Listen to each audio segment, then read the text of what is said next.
ಕಾಂಗ್ರೆಸ್ನ ಕಥೆ ಆದ್ರೆ ಇನ್ನು ಬಿಜೆಪಿಯಲ್ಲಿ ಏನ್ ನಡೀತಾ ಇದೆ ಹಾಗಾದ್ರೆ ವಿಜಯೇಂದ್ರ ನೇಮಕಕ್ಕೆ ಕೌಂಟ್ ಡೌನ್ ಸ್ಟಾರ್ಟ್ ಆಗಿದೆ. ಹಲವರ ವಿರೋಧದ ನಡುವೆಯೂ ಕೂಡ ಕೌಂಟ್ ಡೌನ್ ಶುರುವಾಗಿದೆ.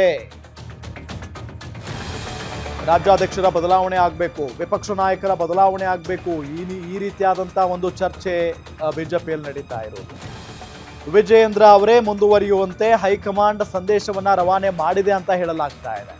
ಇದರ ಬೆನ್ನಲ್ಲೇ ಮತ್ತೊಂದು ಶಾಕ್ ಕೊಟ್ಟಿದೆ ಹೈಕಮಾಂಡ್. ವಿಜಯೇಂದ್ರ ಟೀಮ್ ಚೇಂಜ್ ಮಾಡೋದಕ್ಕೆ ಹೈಕಮಾಂಡ್ ಪ್ಲಾನ್ ಮಾಡಿದೆ. ಕಳೆದ 5 ತಿಂಗಳಿಂದ ಇದ್ದ ಸಮಸ್ಯೆಗೆ ಇಂದು ಇಲ್ಲವೇ ನಾಳೆ ಇತಿಶ್ರೀ ಹಾಡಲಾಗುತ್ತೆ. ವಿಜಯೇಂದ್ರಗೆ ಅಧ್ಯಕ್ಷ ಸ್ಥಾನದ ಜೊತೆಗೆ ಹೊಸ ಟಾಸ್ಕ್ ಅನ್ನ ನೀಡ್ತಾರೆ. ವಿಜಯೇಂದ್ರಗೆ ಓಕೆ, ಸುತ್ತಲೂ ಇರೋ ಟೀಮ್ ಬೇಡ ಅಂತ ಲೀಡರ್ಸ್ ಹೇಳಿದಾರಂತೆ.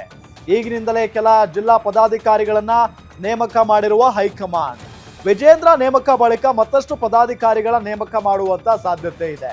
ರೆಬೆಲ್ಸ್ ಜೊತೆ ಹೊಂದಿಕೊಂಡು ಹೋಗುವಂತೆ ವಿಜಯೇಂದ್ರಗೆ ಸೂಚನೆಯನ್ನ ನೀಡಲಾಗಿದೆ. ಪಕ್ಷ ಕಟ್ಟುವ ಮೊದಲು ಅಸಮಾಧಾನ ಶಮನದ್ದೇ ವಿಜಯೇಂದ್ರಗೆ ದೊಡ್ಡ ಟಾಸ್ಕ್. ಅಸಮಾಧಾನ ಹೆಂಗಿದೆ ಬಿಜೆಪಿಯಲ್ಲಿ? ಟೀಮ್ಗಳೇ ಇದಾವೆ ಬಿಜೆಪಿಯಲ್ಲಿ. ತಟಸ್ಥರ ಬಣ ಒಂದು, ಈತ ಅರವಿಂದ ಲಿಂಬಾವಳಿ ಅವರ ತಂಡ ಒಂದು, ವಿಪಕ್ಷ ನಾಯಕರ ಟೀಮೇ ಬೇರೆ, ವಿಜಯೇಂದ್ರ ಅವ್ರ ಟೀಮೇ ಬೇರೆ. ಹೀಗೆ ಬಣ ಬಡಿದಾಟ ಜೋರಾಗಿದೆ.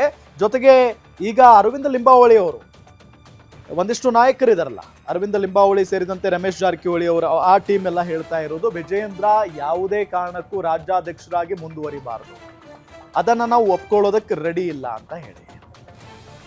ಆದ್ರೆ ವಿಜಯೇಂದ್ರ ಅವರೇ ಮುಂದುವರಿಬೇಕು ಅನ್ನೋದು ಹೈಕಮಾಂಡ್ನ ಆಶಯ. ಸೊ ವಿಜಯೇಂದ್ರ ಅವರು ಮುಂದುವರಿಲಿ, ಅವರ ಸುತ್ತಮುತ್ತ ಇರುವಂತ ಟೀಮ್ ಇದೆಯಲ್ಲ ಅದನ್ನು ಮಾತ್ರ ಚೇಂಜ್ ಮಾಡೋಣ ಅನ್ನೋ ನಿಟ್ಟಿನಲ್ಲಿ ಪ್ಲಾನ್ ಮಾಡಿದೆ ಹೈಕಮಾಂಡ್ ಅಂತ ಹೇಳಲಾಗ್ತಾ ಇದೆ.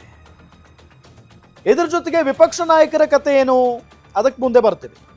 ವಿಪಕ್ಷ ನಾಯಕರ ಬದಲಾವಣೆ ಆಗುತ್ತಾ ಗೊತ್ತಿಲ್ಲ, ಅದೇನಾಗುತ್ತೆ ಏನು ಅಂತ ಹೇಳಿ. ಈಗಾಗಲೇ ಒಂದು ಹಂತದ ಮೀಟಿಂಗ್ ಕೂಡ ನಡೆದಿದೆ ವಿಜಯೇಂದ್ರ ಅವರ ನೇತೃತ್ವದಲ್ಲಿ. ಬಹಳ ಪ್ರಮುಖವಾಗಿ ಕೇಂದ್ರ ಸಚಿವ ಪ್ರಹ್ಲಾದ್ ಜೋಶಿ ಅವರ ನೇತೃತ್ವದಲ್ಲಿ ನಡೆದಿರೋದು. ಈ ಅಸಮಾಧಾನ ಶಮನ ವಿಚಾರಕ್ಕೆ ಸಂಬಂಧಪಟ್ಟಂತೆ, ಅಂದ್ರೆ ಈ ಅಸಮಾಧಾನ ಏನು ಭುಗಿಲೆದ್ದಿದೆ ಬಿಜೆಪಿಯಲ್ಲಿ, ಇದನ್ನ ಶಮನ ಮಾಡೋಣ ಅನ್ನೋ ನಿಟ್ಟಿನಲ್ಲಿ ಬಂಡಾಯ ನಾಯಕರ ಪೈಕಿ ಅರವಿಂದ ಲಿಂಬಾವಳಿ ಅವರು ಕೂಡ ಮೊನ್ನೆ ಬಿಜೆಪಿ ಕಚೇರಿಯಲ್ಲಿ ಏನು ನಡೆದಂತ ಒಂದು ಸಭೆಗೆ ಭಾಗಿಯಾಗಿದ್ರು. ಅಶ್ವಥ್ ನಾರಾಯಣ್ ಅವರ ಮನೆಯಲ್ಲಿ ಮೀಟಿಂಗ್ ನಡೀತು. ಆ ಸಂದರ್ಭದಲ್ಲಿ ಅರವಿಂದ ಲಿಂಬಾವಳಿ ಅವರು ಕೂಡ ಭಾಗಿಯಾಗಿದ್ರು ಬಂಡಾಯ ನಾಯಕರ ಪೈಕಿ. ಸೊ ಅಲ್ಲಿ ಏನೋ ವಿಜಯೇಂದ್ರ ಮತ್ತು ಅರವಿಂದ ಲಿಂಬಾವಳಿ ಅವರ ಒಂದು ಶೇಕ್ ಹ್ಯಾಂಡ್ ಕೂಡ ಆಗಿದೆ. ಅಂದ್ರೆ ಈ ಅಸಮಾಧಾನ ಅಲ್ಲಿಗೆ ಮುಗಿದು ಹೋಯ್ತಾ ಗೊತ್ತಿಲ್ಲ.